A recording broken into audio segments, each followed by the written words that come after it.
Hello students, Jai Swaminarayan. Today we continue with the global environmental issues. Primary and secondary carbon footprint. Primary footprint, carbon footprint क्या है? Secondary carbon footprint क्या है? What do you understand by primary carbon footprint? तो उसका मतलब ये है कि जो आपके कंट्रोल में है और उसको आप कंट्रोल कर सकते हो, this one is called primary carbon footprint.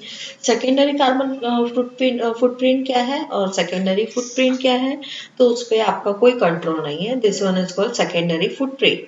Carbon footprint can be classified into two subcategories named as primary footprint and secondary footprint. Primary footprint when the greenhouse gases that are released into the air from the people directly, then it is called as primary footprint. That means people की वजह से वो people जो भी people की वजह से जो भी वो यूज करते हैं, जो भी एक्टिविटीज करते हैं, उसकी वजह से जो भी कार्बन डाइऑक्साइड रिलीज होता है और ग्रीन हाउस गैसेस बोल सकते हैं जो रिलीज होता है, this one is called primary footprint as part of an individual's primary carbon footprint representing the emission over which an individual has direct control. As a part of an individual primary carbon footprint, तो individual जो भी carbon primary carbon footprint है उसको आप control कर सकते हो। In short, the primary footprint is the measurement of carbon dioxide emissions that humans can control directly. तो जो भी कार्बन डाइऑक्साइड का एमिशन है, तो वो आप कंट्रोल कर सकते हो, directly. Primary footprint is a measure of how much carbon dioxide is given out directly by the energy consumption, so you are in control of this type of carbon footprint. The carbon dioxide emission come from burning fossil fuels from the cars, planes, factories, etc. Secondary footprint when the greenhouse gases that are released into the atmosphere indirectly, then it is called as secondary footprint. Secondary carbon footprint representing the carbon emissions associated with the consumption of the goods and services. जो भी आप goods या services use करते हो जिसकी वजह से carbon dioxide generate होता है, this one is called secondary footprint. Secondary carbon footprint is a measure of carbon dioxide given out that is not under your control by products you consume. जो भी आप products use करते हो, जिसकी वजह से कार्बन डाइऑक्साइड जनरेट होता है, उसको आप कंट्रोल में नहीं ले सकते। फॉर एग्जाम्पल, आपको कोई रिक्वायरमेंट है, जो भी प्रोडक्ट्स है उसका प्रोडक्शन जो भी होता है उसको आप जो भी production according to the demand और सप्लाई, सप्लाई और डिमांड, जो भी हमारे डिमांड है उसकी वजह से कोई भी प्रोडक्ट है उसका प्रोडक्शन करना पड़ता है, तो जो प्रोडक्शन की प्रोसीजर है उसको आप कंट्रोल में नहीं ले सकते। This one is called secondary footprint. The secondary footprint is a measurement of carbon dioxide emissions in which humans have an indirect control over. The carbon dioxide emissions come from the production of the products. Difference between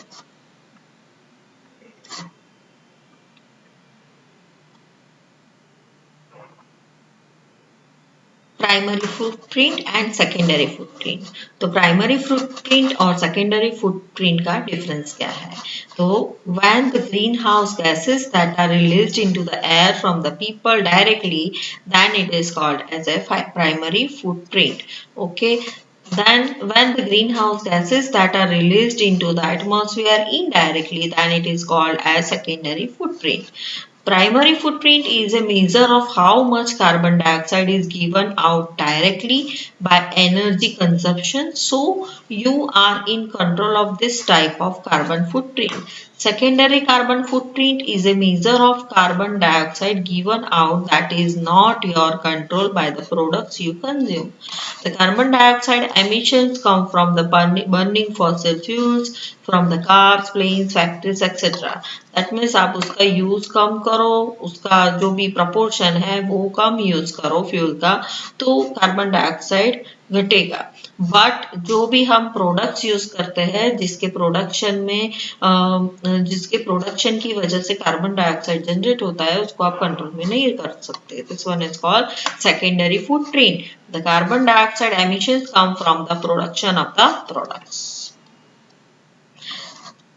clean development mechanism. Clean development mechanism क्या है? तो उसमें क्या होता है, जो भी industrialise countries है, ओके, तो इंडस्ट्रियलाइज कंट्रीज में जो भी इंडस्ट्री में प्रोडक्ट्स बनती है उसकी वजह से पॉल्यूशन ज्यादा होता है, ग्रीन हाउस गैसेस ज्यादा जनरेट होते हैं, ओके।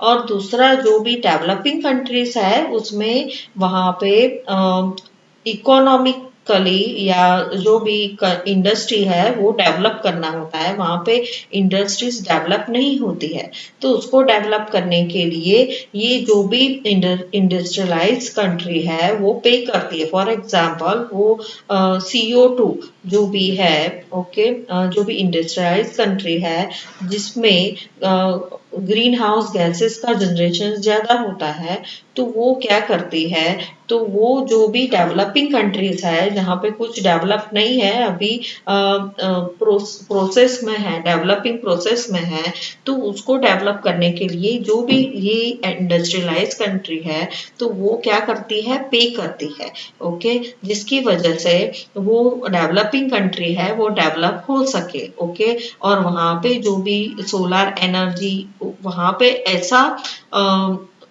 और दूसरी बात, जो भी डेवलपिंग कंट्री है, फॉर एग्जांपल दो कंपनी है, एक कंपनी है जिसमें एक इंडस्ट्री में जो भी कंपनी, एक कंपनी की बात करें हम, तो एक कंपनी है जहाँ पे जिस तरह से प्रोडक्शन होता है उस पे कोई कंट्रोल हम नहीं कर सकते, ग्रीन हाउस गैसेस का जनरेशन ज्यादा है, ओके। तो और दूसरी कंपनी ऐसी है कि जो ग्रीन हाउस गैसेस कम जनरेट करती है, ऐसा प्रोडक्ट्स बनाती है, ओके। तो क्या करेगी, जिस कंपनी में ज्यादा green house gases green house gases generate हो रहा है, वो कंपनी क्या करेगी, वो बैलेंस करने के लिए जो भी कम ग्रीन हाउस गैसेस जनरेट करती है उस कंपनी को पे करेगी, वो जो भी उसकी टेक्नोलॉजी है वो डेवलप करने में, ओके, पे करेगी और इन शॉर्ट उसको हेल्प करेगी, जिसकी वजह से जो भी ग्रीन हाउस गैसेस जनरेट हो रहे हैं वो बैलेंस हो, okay. This one is called clean development mechanism. इसमें दो कंपनीज की बात की है और दो कंट्रीज की बात की है, कंपनीज की नहीं कंट्रीज की बात की है। इसमें इंडस्ट्रियलाइज कंट्री है और दूसरी कंट्री जो भी है वो डेवलपिंग कंट्रीज है। तो इंडस्ट्रियलाइज कंट्री जो भी है उसमें क्या है, वहां पे कोई कंट्रोल नहीं है, green house gases green house gases जो भी है उसके प्रोडक्शन में हम कोई कंट्रोल नहीं कर रहे हैं, तो नहीं कर पाते हैं। और दूसरी कंट्री क्या है, डेवलपिंग कंट्री है, तो वहां पे ऐसी ऐसी टेक्नोलॉजीज वो लोग यूज कर रहे हैं जिसकी वजह से ग्रीन हाउस गैसेस कम प्रोड्यूस हो, ओके। तो ये जो भी इंडस्ट्रियलाइज कंट्री है जिसमें ग्रीन हाउस गैसेस का प्रोडक्शन ज्यादा है, वो क्या करेगी, जो भी दूसरी डेवलपिंग कंट्रीज में जो भी कंपनीज है और डेवलपिंग कंट्रीज है उसको पे करेगी, जिसकी वजह से वो ग्रीन हाउस गैसेस का प्रोडक्शन कम करे और उसकी वजह से जो ग्रीन हाउस गैसेस है वो बैलेंस रहेंगे, ओके। और green house effect, global warming जो भी हो रहा है एनवायरमेंट में वो कम होगा, okay. The clean development mechanism is a carbon offset scheme which is run by a United Nations allowing countries to fund the fund the greenhouse gases emissions reducing projects in other countries and claim the saved emission as part of their own efforts to meet the international emission targets. That means यहाँ पे बहुत सारी countries developing industrialized countries combine होती है और green house gases कम generate हो ऐसा प्रयत्न करती है, जिसकी वजह से जो भी ग्रीन हाउस इफेक्ट होता है, ग्रीन ग्लोबल वार्मिंग होता है, एनवायरमेंट में जो ज्यादा असर पड़ता है, इफेक्ट पड़ता है, वो कम पड़े. Okay, in short, the Clean Development Mechanism is a global greenhouse gas emissions trading arrangement between the industrialized countries, that is Annex 1 countries, and developing countries to combat or to reduce climate change and to take action to reduce compact climate change and to ensure the sustainable development. That means जिसको किसको पे करेगी, जो भी developing country है ना उसको पे करेगी, जिसकी वजह से उसकी तरफ से ग्रीन हाउस गैसेस का डेवलपमेंट कम हो. ओके, तो DM is one of the three flexible mechanism defined in the Kyoto Protocol. CDM allows a country with an emission reduction of emission limitation commitment under the Kyoto Protocol to implement an emission reduction project in developing countries. Thus, such projects can earn sellable certified emission reduction credits, each equivalent to 1 ton of CO2, which can be counted toward meeting Kyoto targets. तो Kyoto targets में क्या है, जो भी country है, for example CO2 1 ton of CO2 एक country जो भी इंडस्ट्रियलाइज कंट्री है वो 1 टन ऑफ CO2 जनरेट करती है. तो फॉर एग्जांपल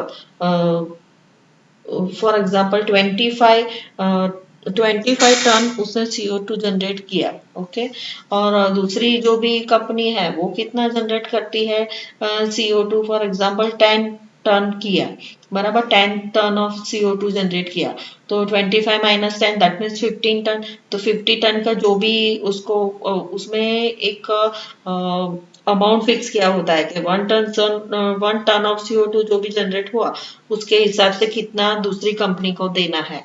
ओके, कितना पेमेंट करना है दूसरी डेवलपिंग कंट्री की, जो भी डेवलपिंग कंट्री है उसको कितना पे करना है. तो उस तरह से क्या होता है, CO2 बैलेंस रहता है. Okay,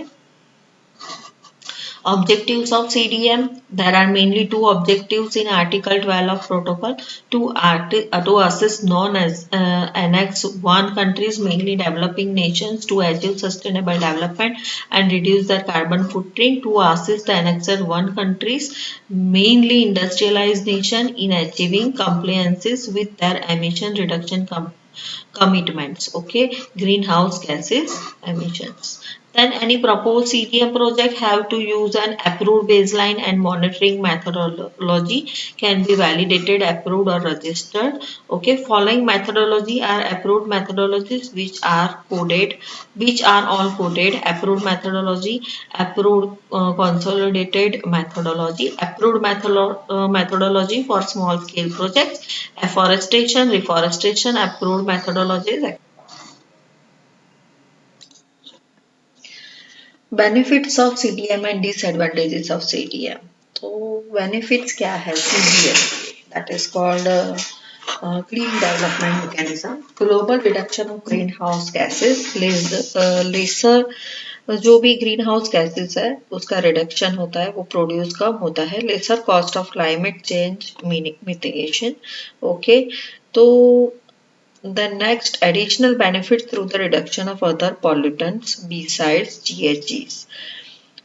So additional benefits through the reduction of other pollutants besides GHG, opening market for the carbon investments, focusing on the sustainable development, scope for the cooperation at the various levels. Limitations क्या है, तो following are the various disadvantages. तो पहले क्या है कि पहले इतनी टेक्नोलॉजीज डेवलप नहीं थी. तो फॉर एग्जांपल किसी ने ऐसी टेक्नोलॉजी बनाई है जिसमें हम कार्बन का यूज करके फिर हम कुछ ऐसा नया एनर्जी या कुछ ऐसी टेक्नोलॉजी बनाते हैं जिसमें कार्बन का यूज होता है, तो उसके लिए वो कार्बन प्रोवाइड कर कार्बन जो भी इन्वेस्ट कार्बन जिसको चाहिए टेक्नोलॉजी के यूज के लिए, उसकी टेक्नोलॉजी में जो भी उसने मशीन बनाया उसमें कार्बन यूज होता है, तो उसके लिए वो ओपन मार्केट प्रोवाइड करता है। Focusing on the sustainable development scope for the cooperation at various levels. Limitation and disadvantages, तो focus is too much on the carbon emission. इसमें क्या है, कार्बन एमिशन जो भी हो रहा है उस पर फोकस ज्यादा है, और उसकी वजह से जो अदर पॉल्यूटेंट है वो हमें डायरेक्टली इफेक्ट करता है, उस पर हमारा फोकस नहीं है, तो इसका ये डिसएडवांटेज है। Developing countries emit more than develop countries. Developing countries है वो मोर एमिट करता है कार्बन डाइऑक्साइड, ओके, जो भी डेवलप कंट्री है वो कम करता है, बट तो इस पे फोकस नहीं है, ओके, नहीं है, ओके, डेवलप्ड कंट्री के लिए ही रूल्स रेगुलेशन है, जबकि डेवलपिंग कंट्रीज ज्यादा स्टार्टिंग के डेवलपिंग स्टेज पे है, तो दैट इज ओके, बट उसमें डेवलपमेंट होता ही रहता है, कंट्रीज है डेवलपिंग कंट्रीज उसमें, ओके, तो that is the main disadvantage, okay.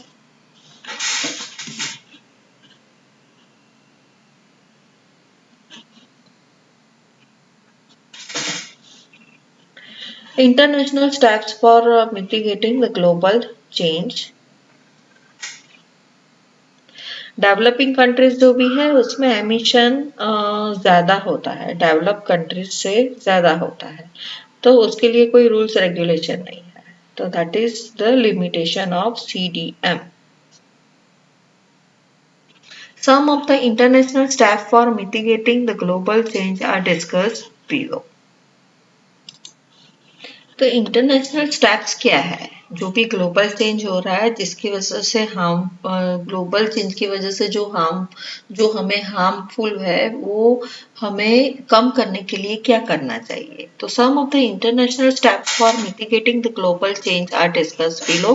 मैट्रल protocol in 1987 27 industrialized countries signed as an international agreement to protect the ozone layer in stratosphere, okay, तो इसमें 27 countries ने भाग लिया था इन 1987 में, तो इंडस्ट्रियलाइज कंट्री है उसने भाग लिया था in international agreement to protect the ozone layer in stratosphere. This agreement is known as Montreal protocol to limit the production and use of ozone depletion substances.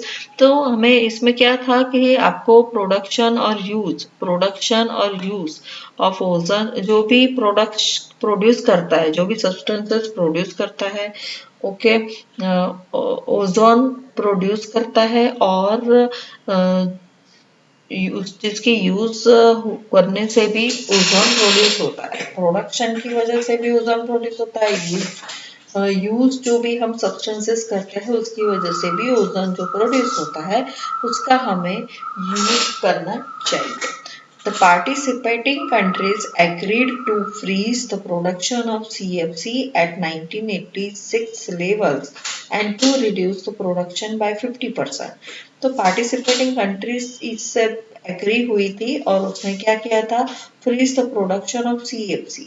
जो CFC है जिसकी वजह से ओजोन लेयर डिप्लीशन होता है, okay, CFC जो chemical है उसका यूज कम कर दिया था at 1986 levels and to reduce the production by 50% by 1999, okay, उसका प्रोडक्शन ही बंद कर दिया था, उसकी वजह से 1992 the phase out date for CFCs and Helen entirely was moved up to 1996।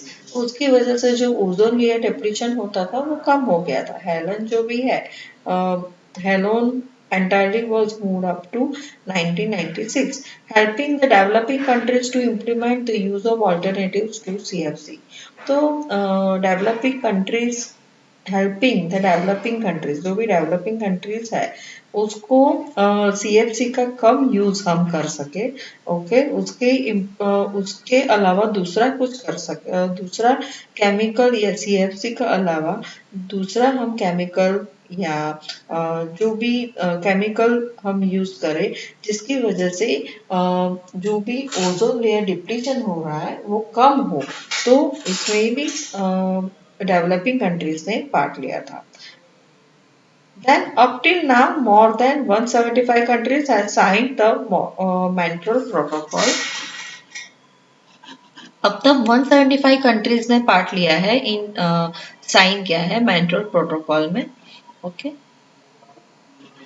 Then Kyoto Protocol, an international conference held in Kyoto, Japan in December 1997 has specified the commitments of different countries to mitigate the climate change. This protocol requires countries to take the appropriate measures to reduce their overall greenhouse emission to a level at least 5% below the 1990 level by commitment period 2008 to 2012. Urged to meet the United Nations conferences on the environment and development, the Earth Summit held at Rio de Janeiro, Brazil in 1992 established the principles for reducing the greenhouse gases emission. Okay. हमारा ये chapter पूरा हुआ। अभी next lecture जो भी होगा उसमें हम नेक्स्ट चैप्टर पढ़ेंगे। Okay, thank you.